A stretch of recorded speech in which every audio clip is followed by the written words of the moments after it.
Welcome to the Deep Dive, the show where we take a stack of compelling sources, peel back the layers, and really extract the most important insights so you can be genuinely well-informed. And today, we're embarking on a deep dive into a topic that honestly feels kind of inescapable in our daily lives. Yeah, Crime. it really is, isn't it? Whether you're, scrolling through news headlines, queuing up a true crime documentary, or just catching snippets of conversation on the train about maybe a local break-in.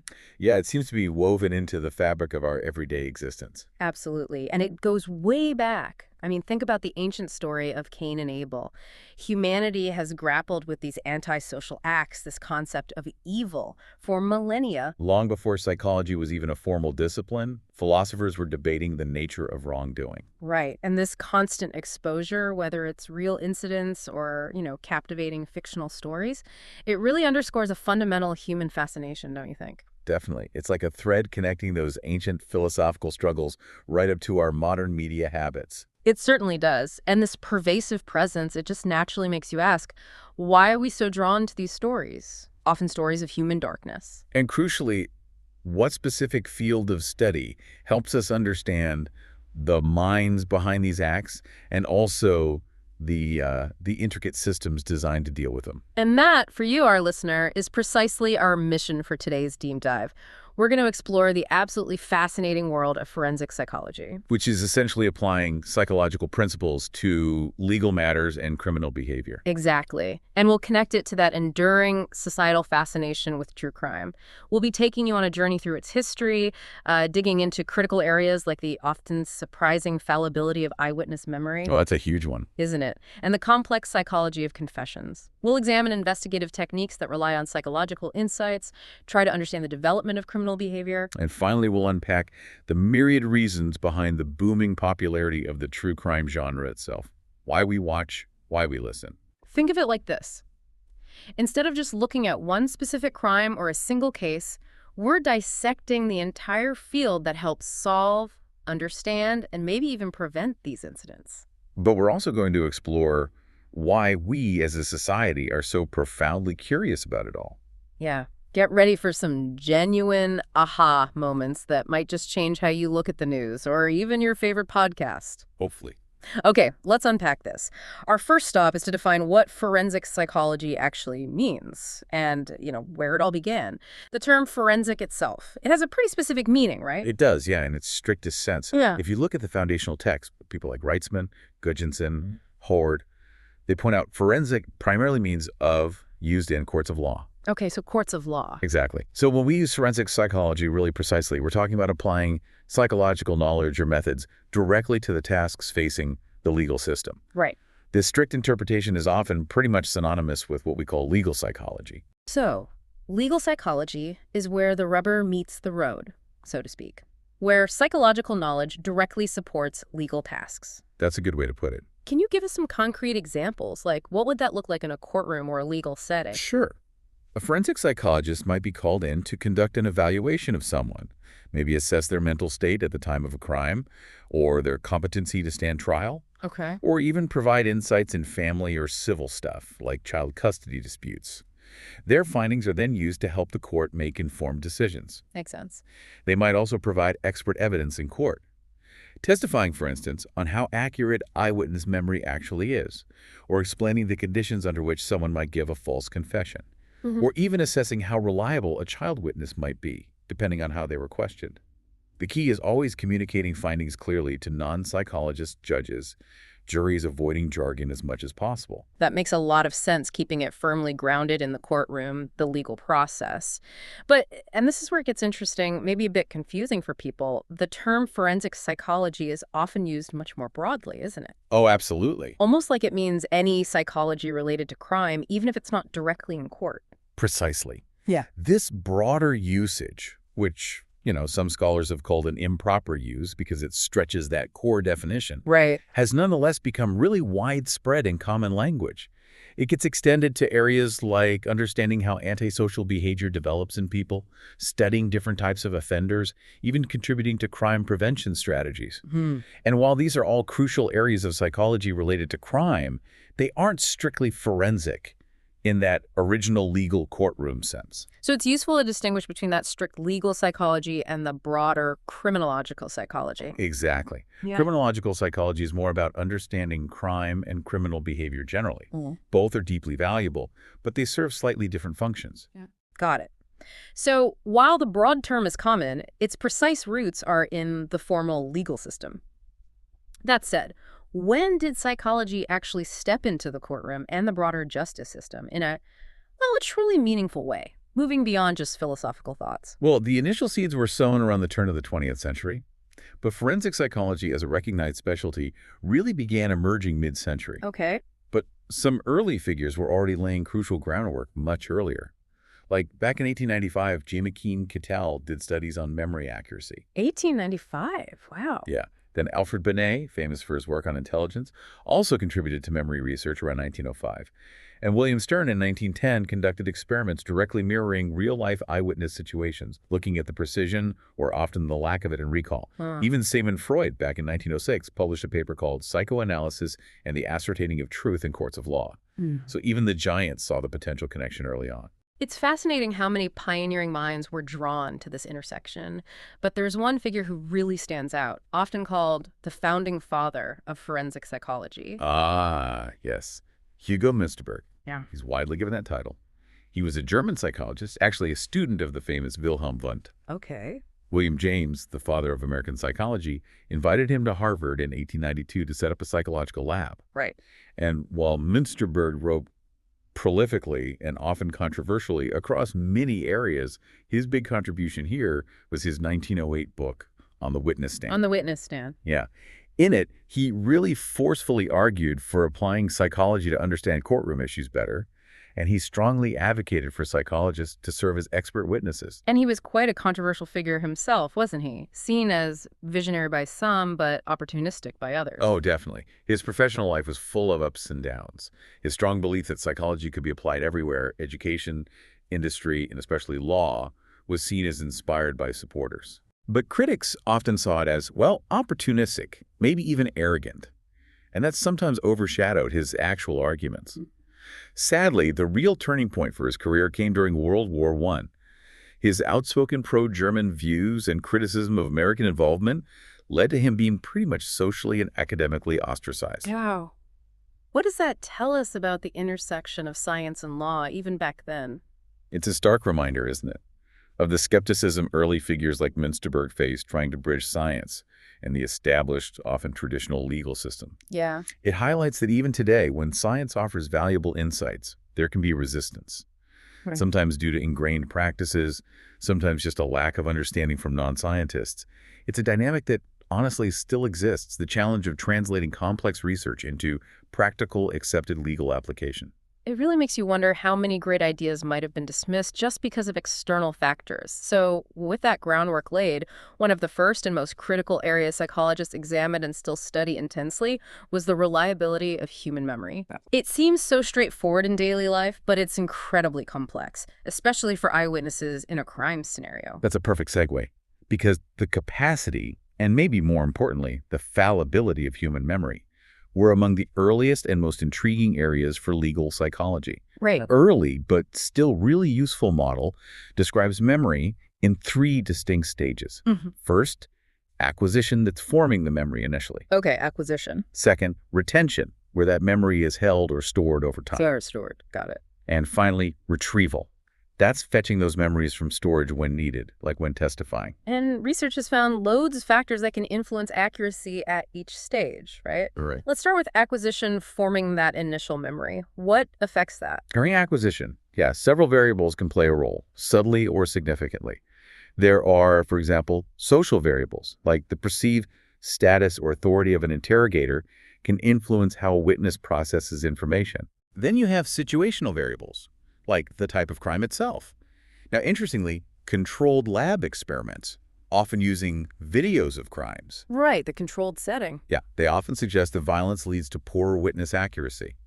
However, and this is where it gets really interesting, field studies of actual real-life witnesses sometimes show the opposite. Really? How so? These studies show people exposed to highly violent events can sometimes give remarkably accurate testimony, like adult victims of rape often provide reasonably accurate accounts of their experience. That's a fascinating contradiction. Lab versus real world. What might explain that difference? Is it just adrenaline or something else? Well, one key explanation often discussed is weapon focus. Weapon focus. Yeah. Imagine a highly stressful situation, like a robbery where a gun is present. A witness's attention might narrow intensely onto the most central, threatening detail, the weapon itself. Right. The immediate danger. At the expense of peripheral details. So they might recall the gun perfectly, but completely miss the robber's shirt color, or maybe even key facial features. Ah, okay. That intense focus narrows the view. Exactly. That narrowing, when a weapon is involved, can definitely reduce memory for other important surrounding details. And of course, individual differences, like the witness's age, also play a significant role. Are these age differences really significant? Like, does it automatically mean a child's testimony is less reliable, or is it more nuanced? It's definitely nuanced. Yes, age is a significant factor, but not in a simple way. Young children, for example, are generally more susceptible to suggestion and leading questions than adults. Okay. That can impact their memory during acquisition and retention. However, their core memory of central events can actually be quite robust. Right. On the other end, elderly witnesses might experience some age-related memory decline, potentially affecting their ability to acquire or recall details. But again, this varies hugely between individuals. So it's not a simple rule, more about specific vulnerabilities. Exactly. Which makes careful interview techniques even more crucial. Okay, so once that initial memory is acquired, what happens during the retention stage? While it's just sitting there being stored, how vulnerable is it then? Highly vulnerable, potentially. Yeah. During that retention period, the time between witnessing something and being asked to recall it memory can be influenced by various things. Like what? Like discussions with other witnesses. That can subtly, or sometimes not so subtly, alter or contaminate an individual's memory. Oh, wow. Yeah. Exposure to media accounts of the crime, even if they seem factual, can also shape what a witness believes they remember. And then, of course, there's just the natural decay of memory over time. The longer the gap between acquisition and retrieval, the more likely details will fade or get distorted. And finally, when it comes to retrieval, pulling that information out for testimony, how can that process be influenced, especially by how questions are asked? Retrieval can be profoundly influenced by the interview style, by recall aids like photo fits or lineups. But a cornerstone of research here is the impact of leading questions. Ah, yes, the classic studies. Exactly. Loftus and Palmer's 1974 studies brilliantly showed how even subtle changes in wording can significantly bias testimony. That's the one with the car crash videos, right? That's the one. Witnesses saw a film of a traffic accident. When asked to estimate the speed of the cars when they contacted each other versus hit, bumped, collided, or smashed. The speed estimate changed based on the verb. Significantly. The more forceful the verb, the higher the speed estimate. And didn't it go further? Didn't it influence whether they remembered seeing broken glass? Spot on. Witnesses asked about the car's smashing were later more likely to mistakenly report seeing broken glass, even though there was none in the film. So that's a crucial distinction. It means a leading question might make someone think they saw broken glass, but it's less likely to change their memory of, say, the car's color. What's the practical implication? You're absolutely right to highlight that. The practical implication is huge. It means an eyewitness, completely convinced of their recollection, could genuinely be reporting something that never happened. Not lying, but their memories has been subtly influenced. Wow. However, it's vital to note, further studies suggest misleading info is more likely to affect peripheral details, not central events. Okay. And, interestingly, it seems the effects of leading questions might be more about the demands of questioning rather than permanently changing the memory itself. What do you mean? Well, witnesses might give incorrect replies trying to be helpful or comply with what they think the interviewer wants, even if their actual memory trace isn't permanently distorted. This distinction is critical in court. So given all these factors that can subtly warp memory, how reliable and strong is eyewitness evidence overall? Well, experts have sort of categorized witness-related evidence. There are reliable and strong factors, things with consistent, robust effects, like the clear memory differences between adults and children, or the impact of a disguise, or how long a witness saw the event. Okay, strong factors? Then there are reliable and moderate factors. These show effects in some studies, but maybe not all. With confidence and actual accuracy, which is often surprisingly low. Right, confidence doesn't equal accuracy. Exactly. Weapon focus fits here too, or crime seriousness. And finally, weak or non-influential factors, things with little effect like witness gender, personality, or intelligence within normal ranges. So quite a mixed bag, and it sounds like there's a big debate about whether findings from controlled lab studies really apply to the chaos of a real crime. You've hit on a really pervasive and vital issue in forensic psychology. Critics often point out the lack of realism in many lab studies, staged crimes, participants knowing they're in research. Yeah, it's not the same pressure. It boils down to a trade-off. Labs offer high control, letting you isolate specific effects, but sacrifice realism. Field research is more realistic, but has less control over variables. So how do you get robust conclusions? Through what's called triangulation. Triangulation, what's that? It means drawing on different study types. Controlled lab studies, detailed case studies, real-world field observations, even archival studies analyzing old police records. Ah, combining different angles. Exactly. When findings from these diverse approaches point in the same direction, it builds a much more robust, generalizable picture of how memory works or fails in a legal context. It builds confidence through multiple lines of evidence. Eyewitness testimony is clearly powerful but deeply flawed, much more than we might assume. But what about confessions? They often seem like the gold standard, right? Undeniable proof. You're absolutely right. In law, a confession is considered exceptionally powerful evidence, almost irrefutable, the definitive smoking gun. But While most are true, there are documented cases where innocent people have confessed. Infamous cases like the Guildford 4 or Birmingham 6 in the UK. right, based on false confessions. Exactly. Yeah. Innocent people imprisoned. And the profound question of why someone would confess to a crime they didn't commit. That was an issue Hugo Münsterberg highlighted way back in 1908. It's fundamentally psychological. And there's a crucial difference between types of false confessions, isn't there? Let's start with voluntary ones. Yes, a voluntary false confession happens when someone admits to a crime they didn't commit without obvious external pressure or coercion from police. Why would someone do that? Well, researchers have identified several fascinating, if unsettling, reasons. A desire for notoriety. You see that in high-profile crimes where lots of people confess. Right, wanting attention. Maybe immense guilt over something else entirely, feeling they deserve punishment. Sometimes, sadly, an inability to distinguish fact from imagination, often linked to mental disorders like schizophrenia where they genuinely believe they did it. Wow. Or a desire to protect someone else, a child, a partner. Even bizarrely, revenge, confessing to waste police time. So those are without obvious pressure. What about coerced confessions, where people are persuaded or forced under duress? This sounds like it gets into police interrogation tactics. It absolutely does. This is where the dynamic gets incredibly complex and powerful. The key is persuasion under duress. Suspects are often isolated, which is frightening and stressful, Yeah, I can imagine. potentially making any psychological vulnerabilities worse. And police interrogation manuals historically clearly train interrogators to overcome resistance, especially if they believe the suspect is guilty.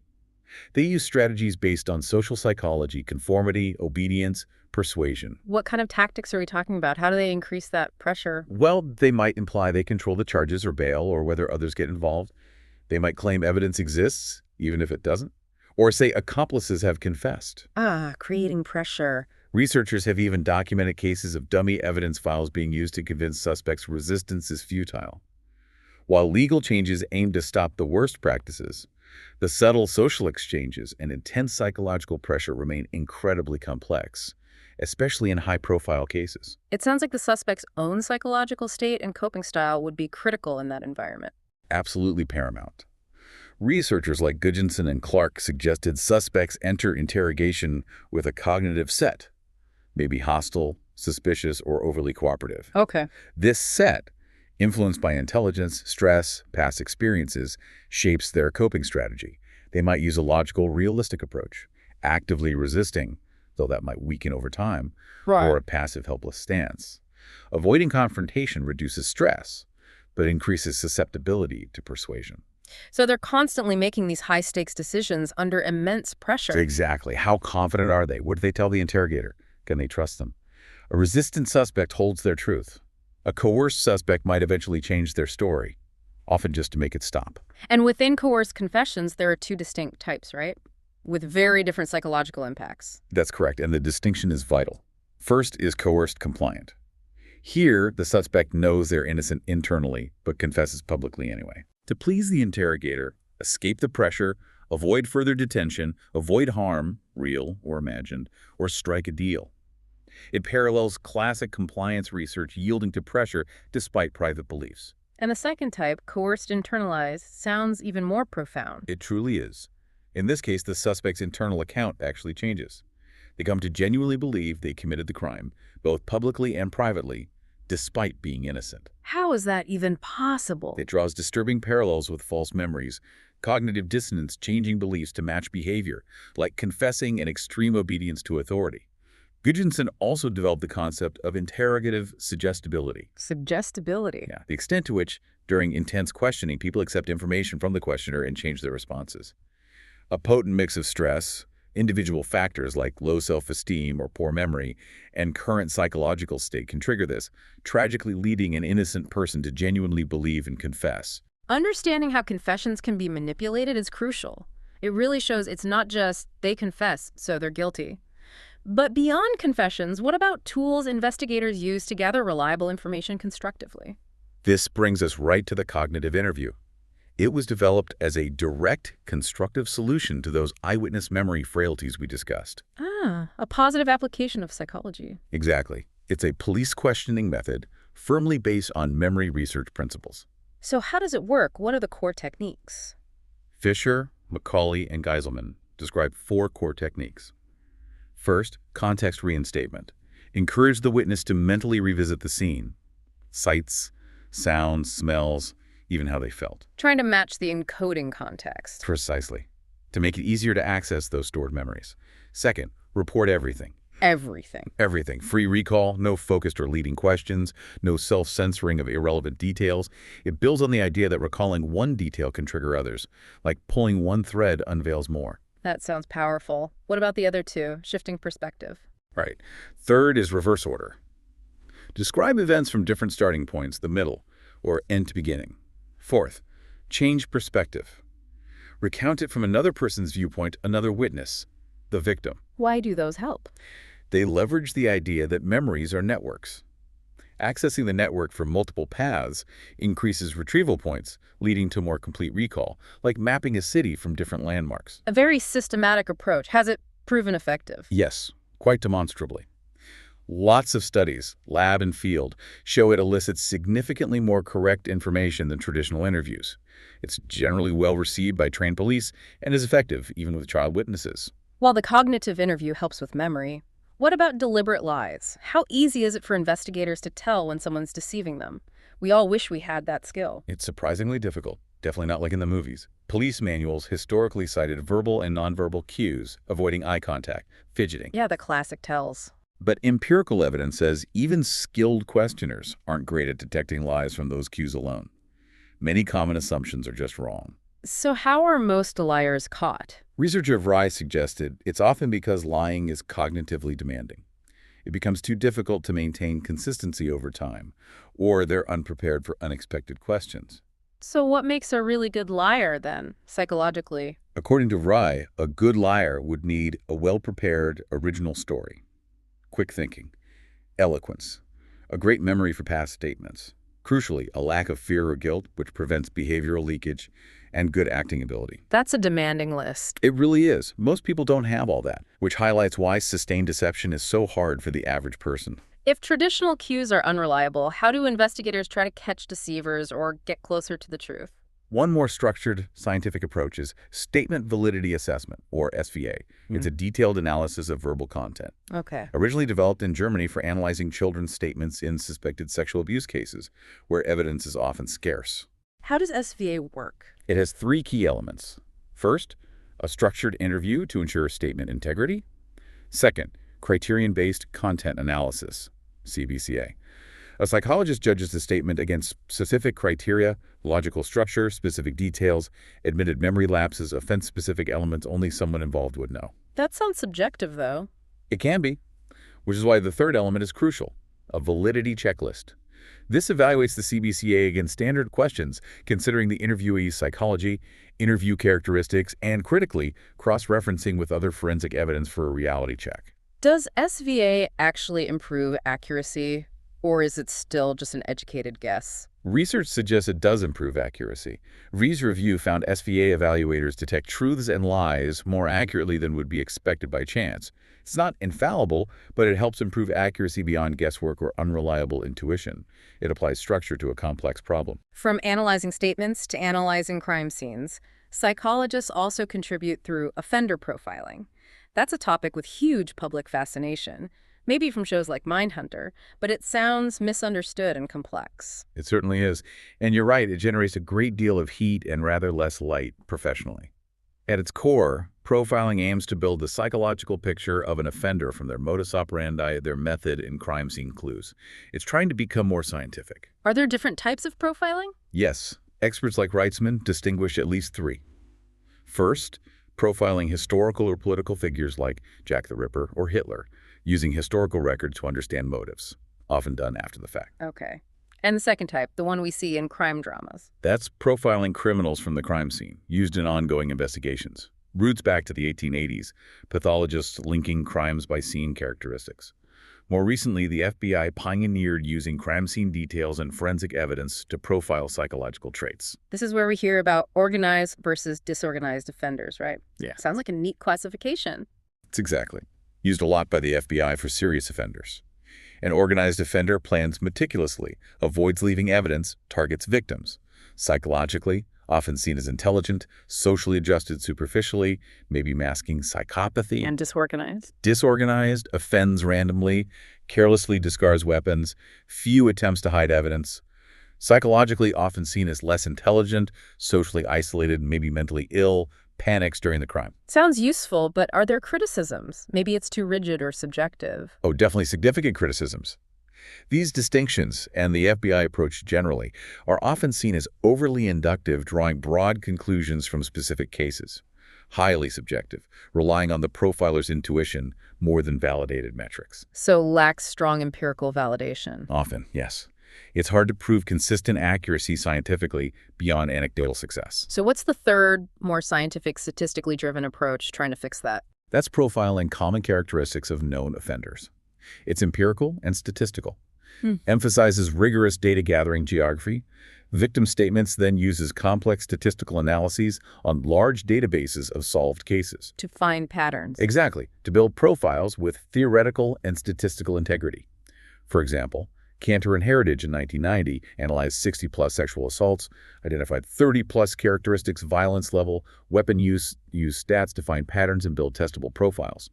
This data-driven approach offers the most preliminary scientific support, moving profiling towards a science. While profiling helps catch offenders, criminology also digs into why people offend and how we can help them stop. This area, criminological psychology, seems to have shifted focus over time. It really has. The relationship between criminology and psychology wasn't always smooth. Late 1800s, early criminologists focused heavily on the individual. Hard to tell them apart sometimes. Right. But by the 1930s, mainstream criminology shifted focus from the individual to broader societal factors. Poverty, social disorganization. Psychological theories held less sway than sociological ones. But that changed again. Since the 1990s, yes. There's been growing dialogue as the study of the individual offender, their development. Psychology has reemerged as a central concern in criminology. More convergence now. One huge study that shaped understanding of predicting delinquency is the Cambridge study in delinquent development. What's special about it? It's truly remarkable. Its longevity and depth. An ongoing longitudinal study in Great Britain started way back in 1961 with 411 boys aged 8. 1961. Still going. Still going. Yeah. Over 90% of the original sample are still alive and participating. Methodology is incredibly comprehensive: official records, repeated tests, and interviews of participants, parents, peers, teachers over decades. Incredible. What's a key finding? A major one is that most juvenile crime is adolescence limited. Most young offenders, despite some delinquency, tend to grow out of it by 18. Moffat's work highlighted this. So most kids who get into trouble eventually stop, but the study also looks at those who don't stop, right? The ones who continue offending. Exactly. Some are life course persistent offenders continuing into adulthood. A core aim of developmental criminology, fueled by studies like Cambridge, is identifying factors predicting this longer-term offending. To help with prevention. Precisely. Identify risk factors early, intervene effectively. What are some key predictive factors the Cambridge study found present in childhood or adolescence? Farrington outlined several crucial ones. Early signs of antisocial behavior, troublesomeness, dishonesty, aggression, hyperactivity, impulsivity, attention deficit, poor concentration, restlessness, risk-taking. Okay. Also low intelligence and poor school attainment. Family criminality, parents, older siblings with records, family poverty, low income, poor housing, large family size, and harsh parenting, lack of supervision, parental conflict, separation. Wow, that paints a picture of complex, often intergenerational factors, not just one thing. Absolutely. It's a confluence of environmental and individual vulnerabilities. Other longitudinal studies find similar predictors for aggression and violence. And researchers found these problems in criminal behaviors are often concentrated in specific families. In one sample, half the total convictions came from just 23 families. Really underscores the deep systemic nature for some. Shifting to understanding violent offenders specifically, how does psychology characterize the development of violent behavior itself? Seems even more complex. It is. And violence is increasingly seen as a global public health problem. Psychologically, it's viewed as a complex interaction between individual qualities and environmental factors. Neitzel, Haseman, and Lanham developed a useful four-stage model. 4 stages. Yeah. First, distal antecedents. Yeah. Long-term background factors, biological things like brain dysfunction, psychological traits like impulsiveness, socioeconomic deprivation, high crime neighborhoods. Okay, the background. What's next? Second, early indicators. Observable childhood behaviors conduct disorder, early aggression. These feed into stage 3, developmental processes during adolescence, early adulthood, school failure, poor parenting, developing a cognitive style prone to violence, substance abuse. And the final stage. Finally, maintenance of variables in adulthood. Continued reinforcement for violence, association with criminal peers, social conditions providing crime opportunities. It's like a cascade, each stage building on the last. A progression. What about emotions like anger? Seems common in violence. Cognitions and emotions interact powerfully. Dysfunctional anger is the emotion most frequently associated with violence. Anger is dysfunctional when it leads to really negative outcomes for the person or others. So not the sole cause, but important. Exactly. An oversimplification to say anger causes all violence, or all violent offenders are angry, but it's a critical consideration, often the fuel, if not the engine. Looking deeper, what about how violent individuals process information and make decisions? Influential work by Dodge and colleagues uses social information processing, how we perceive, interpret, respond to others.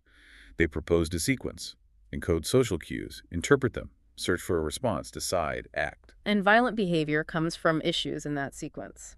Dodge proposed deficits or biases at any stage. For example, aggressive youth. Encode fewer social cues, jump to conclusions, focus on cues at the end of an interaction. Leading to. Often, a misattribution of hostile intent, seeing ambiguous actions as deliberately hostile, like an accidental bump interpreted as an intentional shove. Seeing hostility where it might not be. Exactly. They also often show restricted social problem solving. Consider fewer consequences, lean towards aggressive solutions.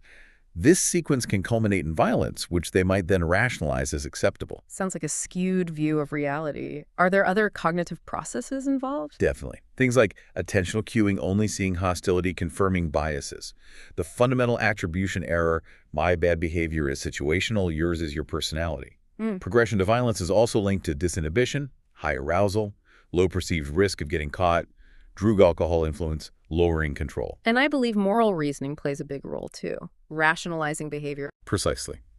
Gibbs and colleagues suggest violent individuals use powerful cognitive distortions to rationalize or mislabel their behavior, justify actions others find reprehensible. Like he was asking for it. Exactly. Or minimizing harm wasn't too badly hurt. These distortions are often socially supported by their peer group, creating a closed loop justifying their actions. Understanding the roots is one thing, but what about changing criminal behavior? There's been that long, passionate debate about rehabilitation, right? The whole nothing works era. A very long-standing, heated one, yes. Historically, a struggle between rehabilitation proponents and punishment advocates. After Robert Martinson's influential 1974 review, the nothing works idea really took hold. What was the impact of that? Profound. Funding withdrawn from rehabilitation, prisons shifted to purely custodial roles, focus heavily on punishment. Even Martinson's later partial recantation in 1979 had surprisingly little impact. That mantra had become deeply ingrained. So how did that change? What brought back interest in rehabilitation? The crucial shift came mid-80s with meta-analysis. This statistical technique provided a systematic, objective way to make sense of huge amounts of research. Lipsy's 1992 meta-analysis reviewing 443 studies was a real game-changer. What did these meta-analyses find? Did they confirm nothing works? Quite the opposite, thankfully. Lipsy found an overall small but distinctly positive effect size. Treatment did reduce offending, on average. Challenged, nothing works directly. So rehab wasn't futile. Not at all. And meta-analysis allowed identifying characteristics of high-effect treatments, ones causing significant recidivism reduction. Structured cognitive behavioral methods consistently showed greater positive effects than non-directive counseling. This data-driven evidence revived the field. And this led to the what works principles, a framework for effective treatment. Absolutely. Based on this robust evidence, a consensus emerged on effective treatment characteristics. The what works principles. First, target high-risk offenders. Focus resources where they have most potential impact.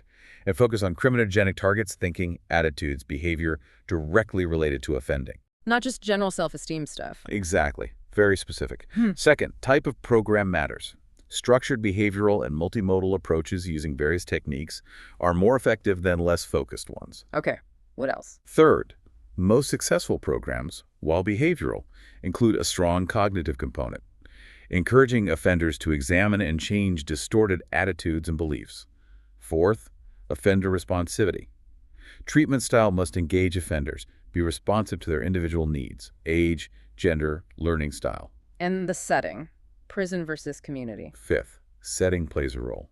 Community-based programs generally have stronger effects, though residential can work if linked with community follow-up. Finally, treatment integrity. Programs must be carried out by trained staff, ideally with the program developers involved. These principles significantly influence policy and funding in the UK and elsewhere. That's a powerful shift from nothing works to knowing what does work. Yeah, you give a concrete example of one of these programs. An excellent example is aggression replacement training, or RT, developed in the U.S. in the 80s for violent offenders. It's multimodal, 3 components. First, skill streaming. Still streaming. Directly teaching pro-social skills to replace destructive ones, like conflict negotiation instead of aggression, expressing frustration constructively. Makes sense. The second component, probably anger-related. It is. Anger control training helps identify personal anger triggers and teaches management techniques, awareness of cues, coping strategies like deep breathing or self-instruction, stay calm, plus social problem solving. And the third, moral reasoning training. Sounds like deeper change. Precisely. Moral reasoning training aims to enhance moral reasoning, broaden social perspective-taking, understand universal moral principles, not just self-interest, understand impact on others' rights and feelings, move beyond those cognitive distortions. RT has proven effective in reducing aggression. Real hope for rehabilitation. Forensic psychology clearly provides deep, evidence-based insights. Rigorous science. But why, beyond that, does crime, particularly true crime, captivate so many of us? The true crime phenomenon is huge now. It truly is experiencing a renaissance. Think the jinx, making a murderer, serial, elevating true crime status. Yeah. But this fascination isn't new. It goes back much further. How far back are we talking? Surprisingly far. Back to the 16th century in Britain, 1550, 1700. With expanding literacy in print, there was an unprecedented surge in publications on capital crimes. Short pamphlets, ballads on broadsides, trial accounts. Early mass media, almost. What kind of content? Similar to today. Remarkably eerily familiar. Domestic sex-related murders, women's crimes, bloody assaults, often with graphic woodcuts, dismemberment, torture, witchcraft. Interestingly, consumed mainly by the literate artisan class and above, not necessarily the masses. So not just shock value, any deeper purpose. Absolutely. Tone varied, sensationalist, spiritual, didactic, sometimes state propaganda or moralizing tales. Some offered surprisingly sympathetic explorations, like of fallen women, though usually tempered by condemnation. A significant early psychological shift was ballads told from the criminal's perspective, like the Newgate Penitent, showed early public interest in the individual psyche and emotional life of malefactors, an early attempt to find social psychological causes. Moving to the 19th century, rise of the novel journalism. Did this fascination continue? It certainly did. Sensationalist pamphlets continued, alongside penny press crime journalism reaching wider audiences. But a new trend emerged. Reputable authors like Dickens and Thackeray became interested in crime as a site of social, aesthetic, scientific inquiry, often decrying harsh punishments. And there's that famous literary example, Thomas de Quincey. Yes. On Murder Considered as One of the Fine Arts, 1827-1854, examined the gruesome Ratcliffe highway murders of 1811, a national obsession. His later narrative depicted them from perpetrator-victim community perspectives, seen as a precursor to literary true crime like In Cold Blood, but also critiquing philosophy and voyeurism, shifting discussion to how society interprets crime. Sets the stage for detective stories and more complex true crime mysteries. It absolutely did. The 19th century also saw formal police forces established: London, 1829, Boston, 1838, New York, 1845. Figures like Francois Vidocq, criminal-turned-investigator, published influential memoirs inspiring real police work, and literary detectives Javert, Dupin, and Sherlock Holmes. Right. Plus the development of criminology and forensic science, fingerprinting, ballistics. So by the 20th century, a shift in how justice was perceived. Indeed. Decisions relied more on human intelligence, forensic science, less on divine justice. This set the stage for media phenomena around cases like Lizzie Borden, 1892. The famous Lizzie Borden took an axe. How did that play out? Andrew and Abby Borden hacked to death, Lizzie accused. Her trial became a trial of the century. Massive press coverage. Daily reports, public debating verdicts. New York Times was factual. Boston Globe sensationalized. Bloody hatchets. Both, ironically, distanced readers by turning it into drama. And after her acquittal, did people just move on? Far from it. Publications critiqued the justice system, extreme injustice, condemnation of police ineptitude. Later writers indicted Lizzie, calling it a vile miscarriage of justice. This enduring engagement shows how true crime engages with culture, prompting consideration of how society reacts, learns, long after verdicts. A mirror for societal anxieties. So, from pamphlets to streaming giants, true crime evolved massively. But what is it about these real-life horrors that draws us in today? Why are millions listening? It's complex. And the debate over its moral merits, the distastefulness of benefiting from horror, isn't new. It's been there since the 16th century. But insights from experts and listeners themselves offer compelling reasons. Let's dive in. First, the thrill of mystery and the search for justice. That's huge. Law professor Patricia Bryan suggests it's partly the intellectual thrill of solving a mystery, partly the search for justice. Cases baffle people. Why? Who? Listeners get interested in unsolved cases, brings out the detective. Right. Also, a powerful desire to see bad guys caught. Gives a cathartic closure of justice served, makes listeners feel some order exists. So, understanding why and seeing justice. What about the psychology? Perpetrators, victims? Arguably the biggest draw. Many are intrigued by the psychology of the perpetrator, finding human behavior fascinating. True crime offers a deep dive into the darker side of disturbed individuals. Curiosity about how normal people commit horrific crimes without remorse or expect to get away with it. Like Chris Watts says, people struggle to comprehend how someone with no red flags could do that. Yeah, the disconnect is jarring. Also, deep interest in the ordinary people who become victims, wanting to remember them, not just focus on the crime. Another reason I hear, especially from women, is about safety, preparedness, control. A powerful practical motivator. Listeners say it helps us prepare for violence, offers lessons on how to stay safe, what to do, what not to do as a woman to protect myself. Right, practical tips. It creates an illusion of preparedness. Understanding patterns to protect oneself. Better the evil I know. Learning practical tips. Don't go quietly, make a theme. Tangible empowerment. Beyond safety, there's also entertainment and, surprisingly, even comfort. Sounds counterintuitive, but yes. Many describe it as escapism and entertainment, like a haunted house or roller coaster, facing danger when it's not real, not personal. People like to be scared, see the dark recesses of someone's mind safely. And surprisingly, some, especially with anxiety or trauma, find it calming or brings peace, can minimize current anxieties, help feel equal to others experiencing trauma, a cozy sensation of being safe while listening, and of course, underlying morbid curiosity. You mentioned its popularity with women, a specific gendered appeal. Research and anecdotes strongly suggest yes. Reddit users corroborate this. Many women have experienced abuse. True crime offers control, shows consequences. Single women seek to recognize sociopaths, identify red flags the victim missed. And for everyone, the idea that truth is stranger than fiction is inherently compelling. raw human drama. But with all this fascination, there are strong critiques and ethical concerns too, right? Absolutely. Concerns always existed about sensationalistic ways of coverage. Critics argue reporters-producers driven by ratings, monetary gain, or personal titillation from real horror. Yeah, the exploitation argument. Powerful argument that it's incredibly exploitative when real families are grieving. Some say consuming it poisons your brain, contributes to pollution of others' brains by normalizing violence, and a fine line between remembering victims and inadvertently glorifying the guilty party, a constant ethical challenge. So our fascination stems from this complex, often contradictory mix. Curiosity, psychological needs, desire for safety, even entertainment. That's a perfect summary. Really highlights the multi-layered human element. Well, we've certainly taken a profound deep dive today into forensic psychology. We've explored how this rigorous field applies science to legal matters, from the fallibility of eyewitness memory and the psychology of confessions. To investigative techniques and the complex factors behind criminal behavior and rehabilitation. And we've also traced the rich, sometimes unsettling history of true crime, from 16th century pamphlets to today's blockbusters. It's clear our fascination is driven by a complex tapestry justice, psychological insight, safety, even comfort.